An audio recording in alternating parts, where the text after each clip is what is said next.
Bonjour chers amis, très heureux de vous revoir pour cette petite causerie hebdomadaire. Donc aujourd'hui on va parler de l'Iran bien sûr, et puis on dira quelques mots de l'Ukraine et de Gaza sur ce qui se passe malgré qu'on n'en parle pas, mais c'est important. Alors l'Iran évidemment cette semaine attire notre attention. Alors je voudrais faire d'abord, une remarque importante, c'est que quand il y a des conflits comme ça, il ne faut pas s'arrêter à voir uniquement ce qui se voit à première vue. Le fait qu'un tel bombarde ou risque de bombarder l'autre, c'est pas ça le sujet. Le sujet, c'est quelle est la traduction politique et quelles sont les conséquences politiques qu'il peut y avoir. Et on parlera de ça aussi à propos de Gaza, évidemment. Parce qu'une guerre, se gagne sur le plan politique, pas sur le plan militaire. Le militaire n'est qu'une partie de ça. Or, si on examine ce qui se passe actuellement en Iran, il y a quelque chose qui frappe tout de suite, c'est le fait que les États-Unis sont en première ligne. Et en face, c'est un proxy de la Chine qui agit. Donc, les États-Unis se trouvent dans une situation qui est stratégiquement extrêmement dangereuse et extrêmement grave. Parce que dans les guerres du faible au fort, ce qui compte, c'est de savoir si le fort n'arrive pas à détruire le faible ou s'il perd la face. Et pour cette raison, quand il y a des conflits entre deux forts, ils s'arrangent toujours pour mettre des proxys en face, comme c'est le cas par exemple avec l'Ukraine, parce que comme ça, si l'un des deux se fait battre, l'un des deux proxys, le sponsor peut dire toujours « Ah ben c'est pas moi, c'est lui ». Donc ça lui sauve la face. Or, dans le cas présent, c'est l'Iran d'un côté qui est un proxy de la Chine, comme tout le monde le sait, et de l'autre côté, c'est les États-Unis en direct. Donc, si les États-Unis ne sont pas sûrs d'écraser l'Iran, le risque pour eux est majeur qu'ils reçoivent, par exemple, un tir d'un sous-marin ou bien d'un drone sous-marin ou bien d'un missile hypersonique qui coule, par exemple, plein de leurs bateaux, auquel cas, ils perdront totalement la face à l'Iran. Et je pense que c'est, d'une certaine façon, ce qu'on voit, c'est un piège. Ce qui expliquerait la raison pour laquelle les Iraniens ne cherchent pas à négocier tellement. D'abord parce qu'ils ne peuvent pas lâcher sur les demandes américaines, à mon avis, concernant le nucléaire civil au moins, et le balistique, qui sont leurs forces. Donc, ce que leur demandent les Américains, enfin, en tout cas officiellement, puisqu'il semble-t-il, ils ne parlent plus de changement de régime, c'est d'être totalement, de se présenter de façon nue et désarmée face à Israël, ce qui est évidemment impossible. Il faut que la dissuasion joue, et la dissuasion, dans le cas de l'Iran, c'est surtout ces missiles balistiques. Mais surtout, si les États-Unis perdent un bateau, les États-Unis, aux yeux du monde entier, perdent la face. Perdent la face parce qu'ils se feront fait couler un bateau pour la première fois face à un pays pour lequel ils ne pourront pas répondre de façon suffisante pour les empêcher définitivement de nuire. Je prends leur rhétorique, bien sûr, puisque moi, c'est pas ce que je pense, mais ils ne pourront pas l'empêcher de nuire, parce que pour cela, il faudrait qu'ils débarquent, et ils n'ont pas les armes, et ils n'ont pas les personnes pour débarquer dans un pays qui fait 91 millions d'habitants. Donc, le danger dans cette confrontation que les Américains perdent la face est tel que je pense que les stratèges américains vont dire à Donald Trump, de toute façon, il ne faut pas y aller, et quitte à perdre la face, vaut mieux utiliser un subterfuge et perdre la face avant d'avoir coulé un bateau, d'être fait couler un bateau qu'après.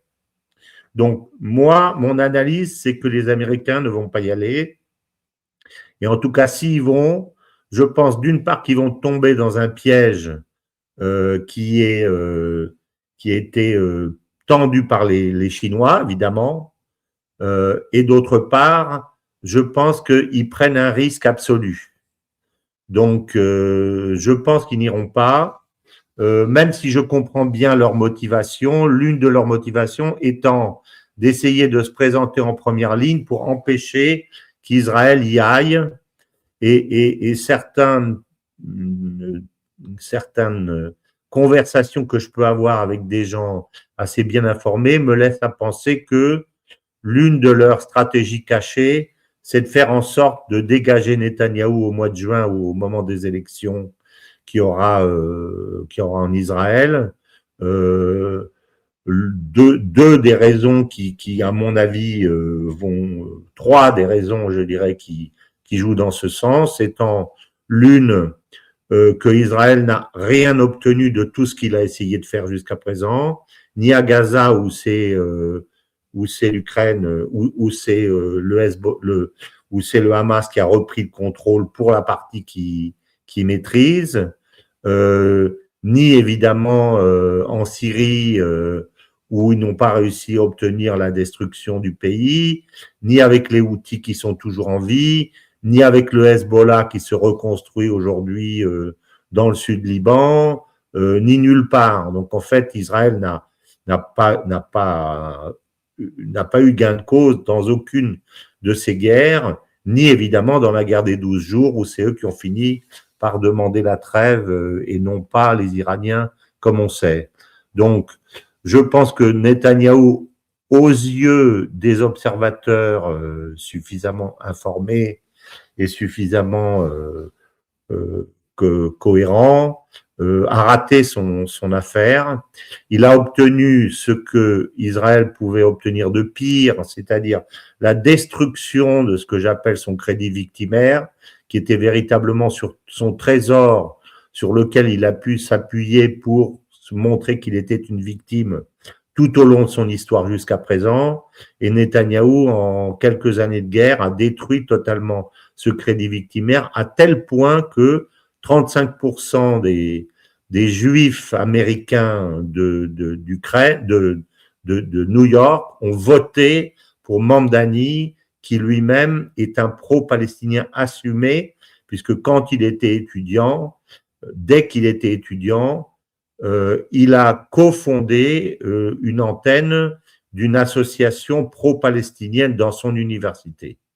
Donc, ça, c'est un signe absolument incroyable du fait qu'aujourd'hui, Netanyahou a perdu la guerre politique. Donc, aujourd'hui, d'autre part, l'autre élément, c'est évidemment les 550 chefs de l'armée et des services de renseignement qui ont écrit une lettre en disant « ça suffit, changer de politique, non à Netanyahou ». Donc, imaginons simplement que 550 chefs de l'armée et des services de renseignement aient écrit en France en disant que Macron est incompétent, ça serait une condamnation à mort politique, c'est évident. Et là, j'ai pas entendu dire que c'était une condamnation politique alors qu'il y a eu cette lettre qui est, à mon avis, un fait politique majeur. Donc, tout ça me laisse à penser, avec le dernier élément qui est évidemment le fait que Trump, plusieurs fois, dont lors de son discours à la Knesset, a demandé au chef de l'État d'Israël de pardonner à Netanyahou par rapport à aux accusations contre lui.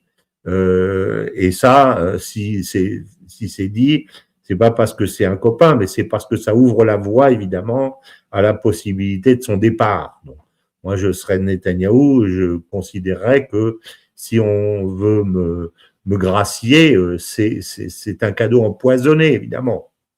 Parce que tant qu'il est pas gracié, ses partisans, il peut dire à ses partisans, il faut que je reste à ma place absolument, parce que sinon je vais aller en prison. Donc, à mon avis, c'est un cadeau empoisonné que Trump lui fait, et ça me laisse à penser que la trajectoire qui est prévue, c'est qu'il dégage. Et c'est pour ça que je pense que les États-Unis font cette opération pour dire à Netanyahou, ben écoute, tu t'en occupes pas, c'est nous. Mais je pense que c'est un très mauvais calcul. Alors pourquoi l'ont-ils fait et se sont-ils mis dans cette situation qui est à mon avis aussi dangereuse sur le plan stratégique? Je pense que ils ont mal calculé le timing parce qu'ils ont prévu l'arrivée de cette flotte qui était basée en Asie à un moment donné où la sédition, dont on sait qu'elle a été organisée par la CIA et le Mossad pour essayer de faire déstabiliser le régime, était toujours en cours.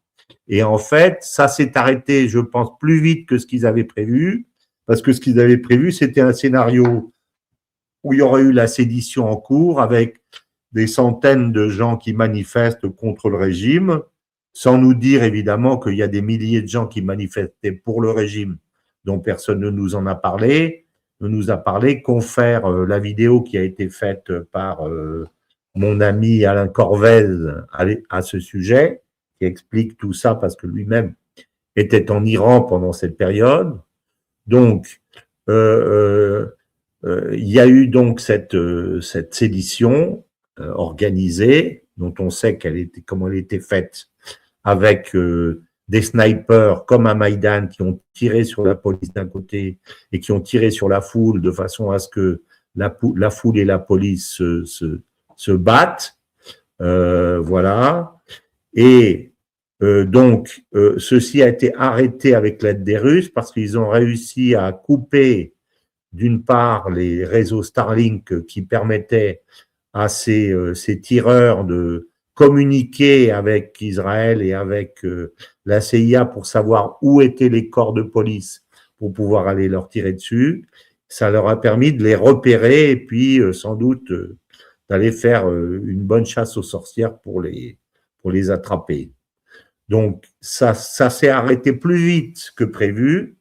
Et à ce moment-là, ce qui était le scénario parfait qui était prévu par Trump, qui consistait à faire venir la flotte et les porte-avions pour faire pression sur l'Iran et éventuellement taper sur l'Iran, le gouvernement iranien, pendant que la sédition avait cours et les émeutes avaient cours, ça s'est retrouvé être un piège contre les Américains parce que lorsqu'ils sont arrivés, le gouvernement avait déjà gagné sa partie et a pu, à ce moment-là, envoyer ce message aux Américains en disant on vous donne 48 heures pour foutre le camp, sinon on est prêt à vous tirer dessus.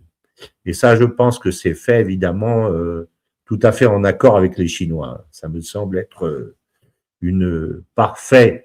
la parfaite stratégie chinoise qui consiste, comme toujours, comme on le sait bien avec Sun Tzu, de gagner les guerres qu'on n'a pas eu à mener.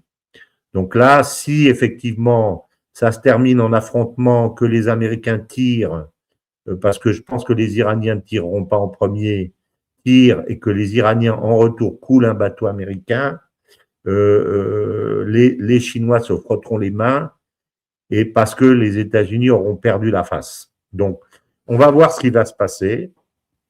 Ça va se faire assez vite.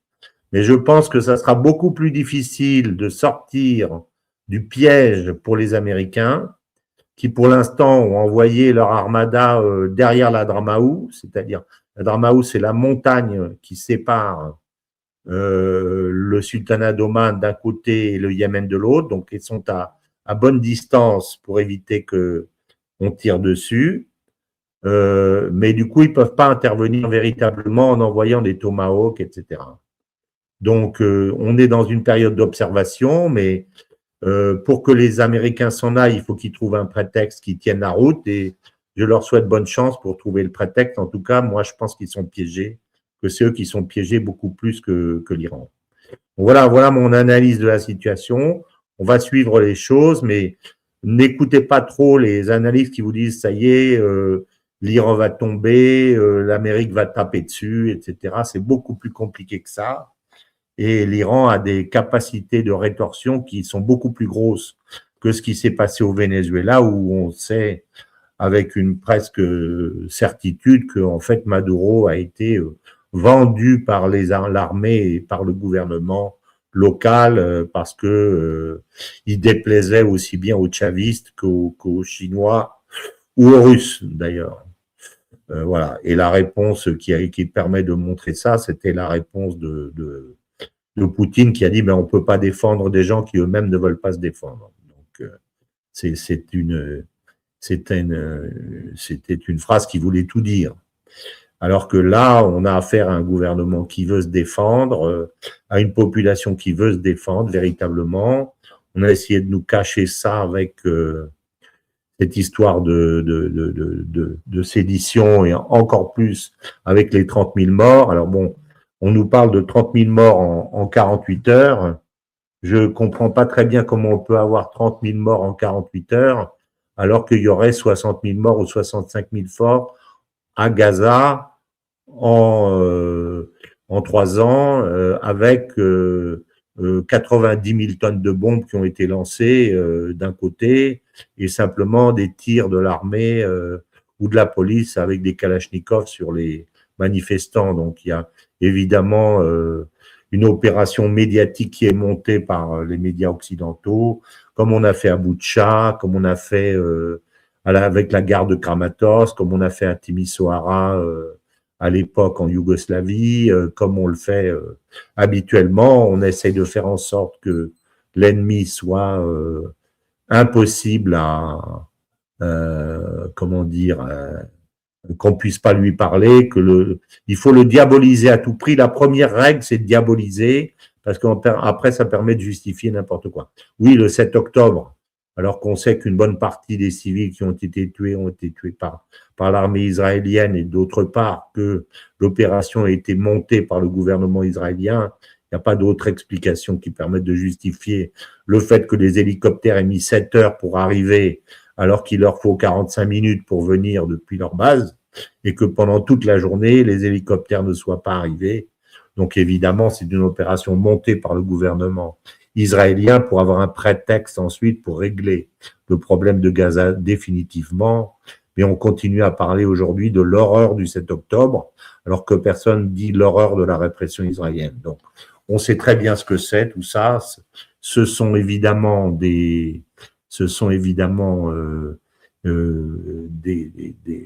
éléments de propagande qui sont préparés et nous devons de regarder ça avec un œil beaucoup plus froid et beaucoup plus lucide et de regarder la réalité.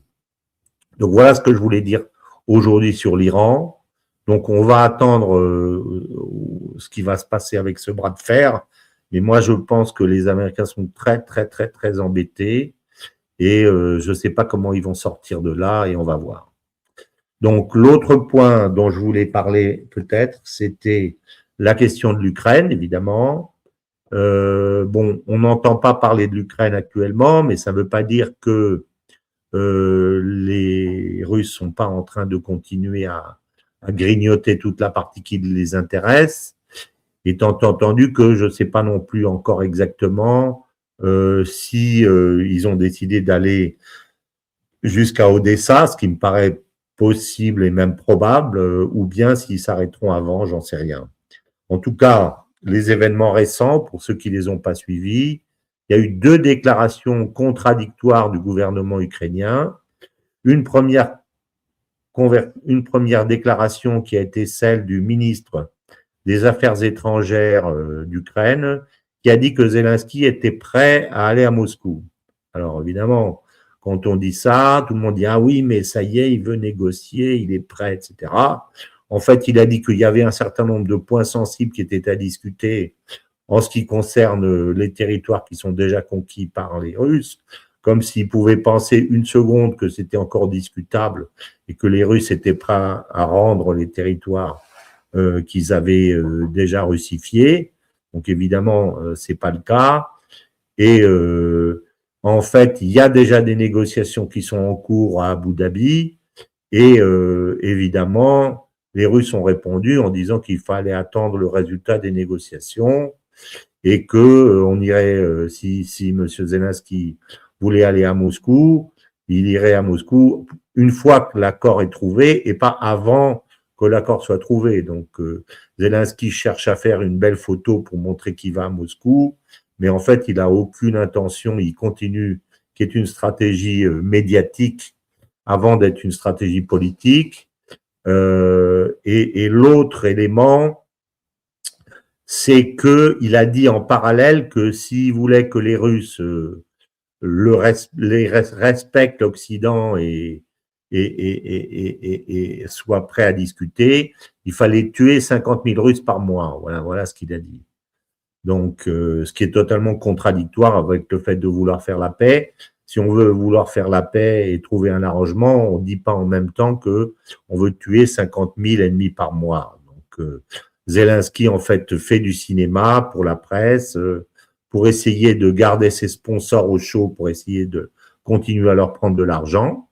Donc, voilà. Et Trump, de son côté, a changé la focale en s'occupant maintenant de l'Iran, après s'est occupé du Venezuela, après s'est occupé du Groenland, après s'est occupé de l'Europe, etc. Demain, il va encore trouver autre chose, mais ce que je dis depuis très longtemps, c'est que Trump est totalement impuissant en ce qui concerne l'Ukraine, et que la seule chose qu'il peut faire, c'est habiller son impuissance en disant, je rappelle que j'ai expliqué dans le passé qu'il y avait un autre élément qui était important, c'est le fait que les Russes et les Américains, évidemment, discutent de l'après-guerre et se partagent les investissements dans les richesses qu'ils pourront exploiter ensemble, dans le pétrole et le gaz, dans les terres rares en Ukraine ou en Russie, dans les brise-glaces. Voilà, donc on est actuellement dans cette phase. Évidemment, personne n'en parle et ça arrange évidemment beaucoup et les Russes et les Américains que ceci se fasse dans le silence pour que les Européens ne viennent pas en disant mais nous on veut faire partie de cette négociation parce que les Européens se sont enfermés dans leur attitude anti-russe et aujourd'hui ils peuvent pas dire en même temps on veut gagner la guerre avec l'Ukraine et en même temps on veut discuter de la paix avec la Russie. Donc ils sont coincés et ça rend service évidemment à Poutine et ça rend service à Trump parce qu'ils n'auront pas besoin de partager ce qu'ils font avec personne. Donc voilà en ce qui concerne le dossier ukrainien, ce qu'on peut en dire à la date d'aujourd'hui. Alors je termine avec la question de Gaza, dont on ne parle pas évidemment. Alors d'une part, j'ai déjà expliqué qu'en fait la situation de Gaza est bloquée parce que le Hamas refuse de rentrer les armes, évidemment, comme je le pensais, depuis le premier jour et l'annonce du plan, qui n'était pas un plan de paix, mais qui était un plan de cessez-le-feu. Alors, si vous faites un cessez-le-feu, ben, ça servait en fait à rendre les otages que le Gaza, ce que le Hamas a accepté, et je pense que ça leur rend des services, parce qu'ils se débarrassent de ce problème et ensuite on n'en parle plus. Et du coup, ça enlève aux Israéliens une justification pour continuer à bombarder Gaza. Mais ensuite, d'une part, ils ont repris le contrôle de Gaza administrativement, politiquement, sur le plan de la sécurité, des contrôles des carrefours, etc., etc. Mais il était prévu que le passage de Rafah soit totalement ouvert, de façon à pouvoir faire rentrer la nourriture, les médicaments, etc., etc. Or, on constate que, comme il fallait s'y attendre, les Israéliens refusent d'ouvrir le passage complètement en disant que les procédures de contrôle des camions ne sont pas suffisantes, qu'il n'y a pas tout ce qu'ils veulent, etc. Donc, ils continuent évidemment leur plan consistant à affaiblir et à affamer Gaza, bien entendu. Donc, le plan génocidaire qui est celui qui était prévu dès le début, puisque dès le début, l'opération du 7 octobre visait visait à tuer ou à déporter l'ensemble de la population de Gaza et pas autre chose. Donc ça, je l'ai montré à de nombreuses reprises. Donc aujourd'hui, les Gazaouis sont toujours dans une situation extrêmement difficile.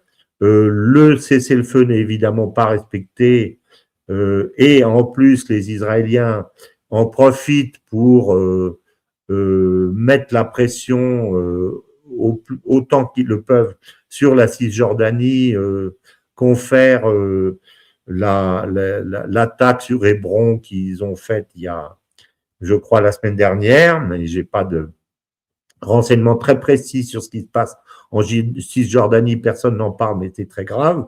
Mais ça veut dire que Trump est totalement démonétisé par rapport à son grand plan de paix qu'il avait annoncé à la Knesset, à Sharm el-Sheikh, avec tous les dirigeants européens, etc.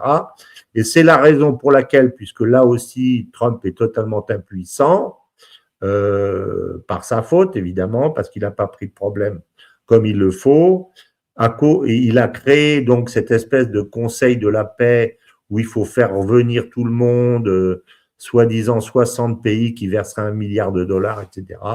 En vérité, comme la coalition des pays musulmans qu'il avait montée avec la Turquie, le Qatar, l'Indonésie, pour venir remplacer le Hamas, c'est parti en eau de boudin parce que personne ne veut venir voir le Hamas en leur disant « rendez-nous vos armes » parce que le Hamas ne rendra pas les armes sauf à une autorité légitime issue des urnes. Donc, Trump a monté cette espèce de conseil pour la paix, mais ça va partir aussi en eau de boudin parce que personne ne va vouloir y aller, parce que ça sert à rien. Tant que cette histoire politique et tant qu'on n'a pas fait des élections, bien entendu, et qu'on n'a pas organisé ces élections qui amèneront la victoire absolue du Hamas, j'en suis certain, parce que c'est les seuls qui ont ils ont gagné la guerre d'une part, et puis d'autre part, c'est eux qui maintiennent le pays gazaoui actuellement. Donc cette opération ne marchera pas. Et d'ailleurs, il y en a un qui l'a compris tout de suite, c'est Macron qui a refusé d'y aller. Et aucun des pays importants n'ira. Je crois que la Russie a dit que peut-être que la Biélorussie allait être observateur, mais enfin, Trump essaye de masquer son impuissance. C'est ce que j'appelle les pyramides de Ponzi politique. Quand vous réussissez pas quelque chose, vous montez un gros machin encore plus gros par-dessus, qui marche pas non plus, et ensuite vous recréez encore un autre gros truc encore plus gros par-dessus, ça marche pas. Donc vous essayez comme ça d'exister en inventant des espèces de machins qui marchent pas. Mais moi je crois pas du tout ce qu'on entend, comme quoi ça va remplacer l'ONU. Enfin, Trump n'est absolument pas crédible pour gérer ça. Il c'est pas un arbitre. Il n'est pas capable de faire en sorte que les Israéliens arrêtent leur opération désastreuse sur la Cisjordanie, les tirs sur le sud Liban, etc., etc. Donc voilà, cette histoire de conseil, c'est du bidon comme beaucoup de choses que fait Trump. Mais en disant ça, je dis pas que ce que fait Trump est idiot, parce que il y a beaucoup de situations où en fait l'important c'est de donner le change. Et je rappellerai à ce titre que le général de Gaulle avait dit à la fin de sa vie, j'ai passé ma vie à donner le change, c'est-à-dire à donner l'impression de choses pour essayer d'en masquer d'autres. Donc, il y a une grande partie du travail des politiques qui consiste à donner le change. Et je dois dire que ça, Trump le fait avec une maestria tout à fait exceptionnelle. En occupant l'espace politique comme il le fait. Quand je dis ça, je ne suis pas du tout ironique. Moi, je ne me place pas du tout dans une hypothèse où je dis Trump est méchant ou Trump est gentil ou Trump est bien ou Trump est mal. Je suis français, j'aime mon pays et ce qui m'intéresse, c'est de voir dans quelle mesure ce que fait Trump rend d'une part service à mon pays et rend d'autre part service au monde. Donc, je pense que on va quand même dans la bonne direction malgré tout dans un certain nombre de dossiers. Bon, je mets à part l'histoire de l'Iran, puisqu'on va voir ce qui va se passer. J'espère que les Américains ne vont pas se faire piéger dans cette affaire. En tout cas, ils sont bien partis pour ça, et ça, c'est très inquiétant. Mais par ailleurs, je vois pas ce qu'il peut faire d'autre sur l'Ukraine. On sait qu'il est tenu en grande partie par ce qu'on appelle ce que j'appelle les nostalgiques, c'est-à-dire soit les anti-russes, soit les pro-sionistes qui rêvent de retour de la grande Amérique, ce qui aujourd'hui n'est pas possible parce qu'elle n'a pas les moyens. Mais il est donc déchiré entre ceux-là qui veulent qu'il se réveille et qu'il aille frapper partout, et ces magas qui sont les petites gens modestes qui veulent qu'il arrête de dépenser de l'argent à l'étranger et son énergie à l'étranger, qui s'occupent des Américains pauvres et de les sauver. Donc Trump se trouve avec ces deux forces qui sont aussi puissantes l'une que l'autre, l'une parce que c'est celle qu'il a construite lui-même, et l'autre c'est celle dont il hérite quand il est au pouvoir, et aujourd'hui il essaye de trouver un chemin entre l'un et l'autre. C'est pour ça que je pense qu'il fait une grande partie de cinéma dans ce qu'il fait, et encore plus en ce qui concerne évidemment les midterms, parce que s'il veut espérer gagner ces midterms, il faut qu'il fasse plaisir aux uns et aux autres, et pour ça, je pense qu'il faut qu'il fasse des grandes déclarations et des grandes rodomontades pour essayer de plaire aux nostalgiques, mais que d'un autre côté, il n'engage pas l'Amérique dans des véritables guerres pour ne pas déplaire à ses magas. Donc c'est ce qu'il essaye de faire. L'opération de Maduro était une opération typique de ça, parce qu'en fait, c'est une opération de cinéma où il a récupéré le président dans des circonstances qui ont beaucoup plu aux Américains moyens, parce que ça fait James Bond et tout ça, ça plaît. Lui-même ayant été un organisateur de catch, donc il sait très bien comment on fait ce genre de situation. Donc c'est du bluff à 100%. Mais d'un autre côté, il n'a aucunement la main mise sur le pays, comme il avait dit qu'il l'aurait en maîtrisant le pétrole. La meilleure preuve étant que les pétroliers de son pays ont refusé d'aller investir au Venezuela parce qu'il ne tient pas la situation politique, ni la situation économique, ni la situation sociale du pays, tout simplement.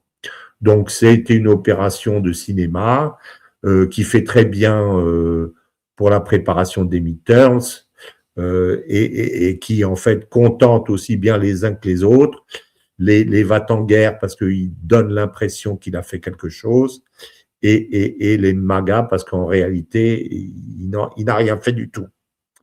Donc je pense que son objectif c'est d'arriver à faire une opération du même genre avec l'Iran, mais je comprends pas encore comment qu'est-ce qu'il va inventer comme prestidigitation pour se sortir de ce guêpier.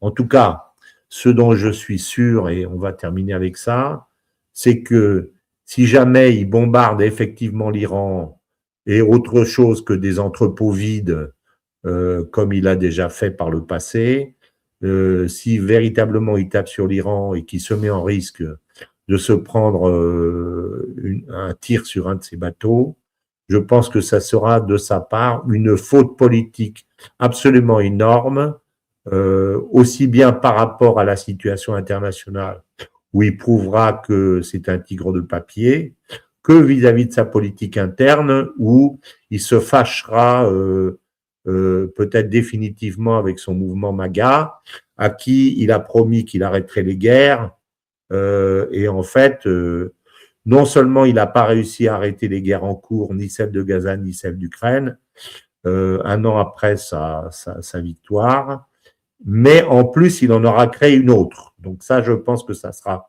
très mal vu par ses soutiens. Donc, je serais étonné qu'il fasse cette faute.